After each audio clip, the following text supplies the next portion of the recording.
Hello friends, आज के इस वीडियो में आपका एक बार फिर स्वागत है। अभी तक हम लोग डोमेस्टिक वायलेंस के काफ़ी सारे मेजर प्रोविजंस कवर कर चुके, तो पहले उनको क्विकली रिवाइज करेंगे, फिर आगे चलेंगे। आगे चलने से पहले अगर अभी तक वीडियो को आपने सब्सक्राइब नहीं किया चैनल को, तो कर लीजिए, वीडियो को लाइक कर दीजिए और इसके साथ साथ फ्रेंड्स के साथ में शेयर भी कर लीजिए।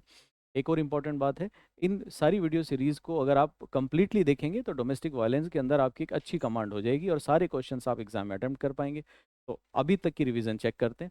सबसे पहले इस कानून में हम लोगों ने पढ़ा कि ये लॉ 2005 में लाया गया, 2006 में इम्प्लीमेंट हुआ, पूरे इंडिया में इम्प्लीमेंट होता है। इसके साथ हम लोगों ने पढ़ा कि जो इंटरनेशनल कन्वेंशंस हैं, यूनाइटेड नेशन सीडॉ वगैरह, उन सब के कारण गवर्नमेंट के ऊपर प्रेशर था। आर्टिकल 253 ऑफ द कॉन्स्टिट्यूशन के कारण सुप्रीम कोर्ट के पास पावर है कि वो इंटरनेशनल ट्रीटीज़ के ऊपर कानून बना सकती है। फिर हमने पढ़ा कि इस कानून को बनाते समय ये फील किया गया कि ये फीमेल्स के फंडामेंटल राइट आर्टिकल 14, 15, 21 उन सब का वायलेशन कर रहा है। इस वजह से मतलब जो वायलेंस है वो इनका वायलेशन कर रहा है, इस वजह से कानून की ज़रूरत है। फाइनली ये कानून लाया गया। फिर हमने कानून में पढ़ा कि इस कानून में अग्रीव्ड सिर्फ फीमेल हो सकती है। रिस्पोंडेंट जो है वो मेल, फीमेल, माइनर कोई भी हो सकता है। फिर हम लोगों ने पढ़ा कि इसमें डोमेस्टिक वायलेंस का केस तब बनता है जब एक रिस्पोंडेंट ने एक फीमेल के साथ में डोमेस्टिक वायलेंस किया हो, उन दोनों के बीच में डोमेस्टिक रिलेशनशिप हो। डोमेस्टिक रिलेशनशिप का मतलब उन लोगों के बीच का रिलेशनशिप है जो एक शेयर्ड हाउस होल्ड में रहते हैं, ब्लड रिलेशन के कारण, शादी के कारण, शादी जैसे संबंध के कारण या जॉइंट फैमिली के कारण या फिर अडॉप्शन के कारण। उसके बाद हम लोगों ने पढ़ा कि डोमेस्टिक वायलेंस का मतलब इस कानून में सिर्फ मारपीट नहीं है, बड़ा ब्रॉड मीनिंग रखा गया है। अगर कोई मान लीजिए कि किसी फीमेल के साथ मारपीट करता है, फिजिकल अब्यूज़ करता है, सेक्सुअल अब्यूज़ करता है, वर्बल अब्यूज़ करता है, इकोनॉमिकल अब्यूज़ करता है, तो वो सब के सब अब्यूजेज़ यहाँ पे डोमेस्टिक वायलेंस में कवर होते हैं। इसके अलावा कोई पैसे लाने के लिए, दहेज लाने के लिए, वैल्यूएबल प्रॉपर्टी लाने के लिए फीमेल को डराता धमकाता है, मारता पीटता है, वो सब डोमेस्टिक वायलेंस की कैटेगरी में आता है। इसके अलावा फिर हम लोगों ने पढ़ा कि इस कानून में प्रोटेक्शन ऑफिसर कौन होता है, सर्विस प्रोवाइडर कौन होता है, शेल्टर होम और मेडिकल फैसिलिटीज़ की जिम्मेदारियां क्या है। ये सारी चीज़ें हम पढ़ चुके हैं और स्पेसिफिकली हमने पढ़ा कि इस कानून में स्टेट और सेंट्रल गवर्नमेंट की रिस्पॉन्सिबिलिटीज़ क्या है। अब इस सीरीज़ को आगे कंटिन्यू करते हुए आज हम लोग डिस्कस करेंगे सेक्शन नंबर 12, जिसका नाम है एप्लीकेशन टू द मजिस्ट्रेट। यहाँ से असली कहानी शुरू होती है कि किस तरह से हम लोग मजिस्ट्रेट के पास में शिकायत पहुँचाएंगे। तो देखिए शिकायत कैसे पहुँचेगी।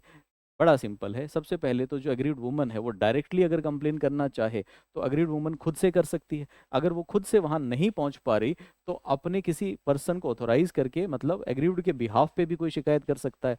और तीसरा इसके अंदर जो सबसे ज़्यादा पॉपुलर रूट है वो है प्रोटेक्शन ऑफिसर के थ्रू। फीमेल प्रोटेक्शन ऑफिसर को अप्रोच करती है, उससे अपनी बात कहती है, वो डोमेस्टिक इंसिडेंट रिपोर्ट बनाता है और फीमेल की कंप्लेन मजिस्ट्रेट तक पहुंचाता है। एक बार अगर ये कंप्लेन मजिस्ट्रेट तक पहुंच गई तो मजिस्ट्रेट के पास कंप्लेन पहुंचते ही सारी कार्रवाई चालू हो जाती है। लेकिन यहाँ पे रुक के एक बात पढ़ करना जरूरी है, वो क्या? देखिए इस कानून में भी फीमेल को कंपनसेशन मांगने का हक है। अगर कोई फीमेल इस कानून में कंपनसेशन मांग लेती है तो ये सेक्शन 12 क्लैरिफाई करता है कि यहाँ कंपनसेशन मांगने से फीमेल का दूसरी जगह कंपनसेशन मांगने का जो राइट है वो अफेक्ट नहीं होगा। मतलब जो फीमेल अदर कानून में कोई कंपनसेशन मांगती है तो अभी भी मांग पाएगी, लेकिन अगर वहाँ कंपनसेशन मिली तो ये एडजस्ट हो जाएगी। आसान भाषा में, डोमेस्टिक वायलेंस में फीमेल ने कंपनसेशन मांगी, 1 लाख की कंपनसेशन सैंक्शन हुई। किसी अदर लॉ में फीमेल ने कंपनसेशन मांगी, सीआरपीसी वगैरह में कहीं भी, वहाँ 5 लाख की कंपनसेशन सैंक्शन हुई, अप्रूव हुई, तो 5 में से 1 कट जाएगा, 4 लाख और मिलेगा। तो ये तो क्लैरिफिकेटरी पॉइंट है। अब बात यह है कि जैसे ही मजिस्ट्रेट साहब के पास में शिकायत रिसीव होती है तो रिसीव होने के 3 दिन के अंदर, विद इन 3 डेज, उनको पहली हियरिंग बुलानी होती है। तो पहली सुनवाई वो सुनिश्चित करते हैं 3 दिन के अंदर अंदर। इंपॉर्टेंट है, 3 दिन याद कर लेना। फिर वो क्या करते हैं इसके लिए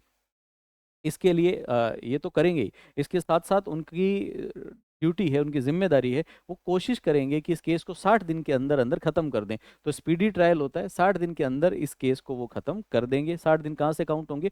फर्स्ट हियरिंग से। तो जो पहली हियरिंग होगी वहां से 60 दिन के अंदर खत्म कर देंगे। मजिस्ट्रेट साहब जब केस सुनेंगे तो उस टाइम पे जो सर्विस प्रोवाइडर ने या प्रोटेक्शन ऑफिसर ने डोमेस्टिक इंसिडेंट रिपोर्ट या डीआईआर बनाई होगी उसको बेसिस रखेंगे, उसको वैल्यू देंगे। चलो ये तो हो गया हमारा सेक्शन नंबर 12। अब सेक्शन नंबर 13 जो है वो है सर्विस ऑफ नोटिस का, कि नोटिस किस तरह से सर्व किए जाते हैं। तो देखो नोटिस इशू कौन करता है, याद करना पड़ेगा। मजिस्ट्रेट साहब के पास कंप्लेन आई, वो नोटिस इशू करते हैं। वो नोटिस इशू करके प्रोटेक्शन ऑफिसर को देते हैं, पार्टीज को नहीं देते। और प्रोटेक्शन ऑफिसर की जिम्मेदारी है कि वो 2 दिन के अंदर उनको पार्टीज को सर्व करता है। तो याद कर लो, magistrate will issue orders to protection officer issue notice to protection officer, and the protection officer will remit them to the parties, both the parties within 2 days, 2 दिन का समय उसके पास में है। अब यहाँ पे सेक्शन 13 के बाद एक और इम्पॉर्टेंट सेक्शन, सेक्शन 14, नाम है उसका काउंसलिंग। ये क्या चीज़ है? कभी कभी सुनवाई के दौरान मजिस्ट्रेट साहब को लगता है कि इस केस के अंदर काउंसलिंग की नीड है। अब काउंसलिंग की नीड किसे है? 2 पार्टीज हैं मेनली, एक तो रिस्पोंडेंट है, एक अग्रीव्ड है। तो ये कोर्ट के ओपिनियन पे डिपेंड करता है। अगर कोर्ट को लगता है कि दोनों में से एक पार्टी को ज़रूरत है, तो कोर्ट उसको कह सकता है, जैसे अग्रीव्ड को कह सकता है आप जाओ काउंसलिंग करके आओ। कभी कभी कोर्ट को लगता है कि नहीं, एग्रीड तो ठीक है, रेस्पोंडेंट को ज़रूरत है, तो उसको कहा जा सकता है कि जाओ आप काउंसलिंग करके आओ। कभी कभी कोर्ट को लगता है दोनों को ज़रूरत है, तो दोनों को काउंसलिंग के लिए कहा जा सकता है। दोनों को जॉइंट काउंसलिंग के लिए कह सकते हैं, अलग अलग काउंसलिंग करा सकते हैं। और काउंसलिंग के बाद दोबारा से हियरिंग रखी जाती है। लेकिन यहाँ पे इंपॉर्टेंट बात क्या है, ये बहुत इंपॉर्टेंट है एग्जाम के एंगल से भी, दोबारा काउंसलिंग की जो डेट है वो 2 महीने से ज़्यादा लंबी नहीं हो सकती। इस लाइन को आप ठीक से याद कर लो। तो magistrate will fix next date of hearing within a period not exceeding 2 months.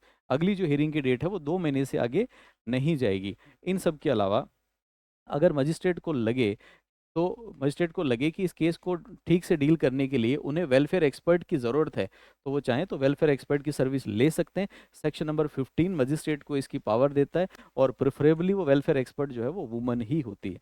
अगला सेक्शन देखते हैं। अगला सेक्शन है सेक्शन नंबर 16, नाम है इसका proceeding to be held in camera. इसका मतलब है कि अगर मान लीजिए कि पार्टी रिक्वेस्ट करती है, अग्रीड पर्सन रिक्वेस्ट कर रहा है, या कोई भी पार्टी रिक्वेस्ट कर रही है कि कैमरा में रिकॉर्डिंग होनी चाहिए, रिकॉर्ड, या फिर मान लीजिए कि केस का नेचर ऐसा है कि मजिस्ट्रेट को लगे कि इसकी रिकॉर्डिंग होनी चाहिए, तो वो रिकॉर्डिंग ऑर्डर कर सकते हैं। सेक्शन 16 इसके लिए उनको पावर देता है, मतलब इसको कोई मनाही नहीं है।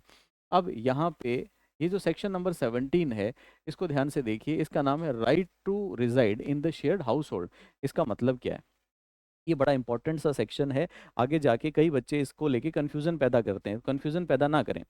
ये सेक्शन ये कहता है कि किसी भी फीमेल का शेयर्ड हाउस होल्ड में रहना बेसिक राइट है, उसका लीगल राइट है। और अगर उसका लीगल राइट है तो उससे आप डिप्राइव नहीं कर सकते, उससे वंचित नहीं कर सकते। कहने का मतलब ये है कि किसी भी फीमेल को घर से बाहर नहीं निकाला जा सकता। और अगर आप ऐसा करते हैं तो कोर्ट उसके इस राइट की प्रोटेक्शन करेगा, और फीमेल को वहाँ वापस सेटल डाउन करेगा कि आप यहीं रहिए, और फीमेल वहाँ रहेगी। और अगर आप कोई उसके साथ में मारपीट करते हैं, उसको घर से निकालने की कोशिश करते हैं, तो आपके खिलाफ एक्शंस होंगे।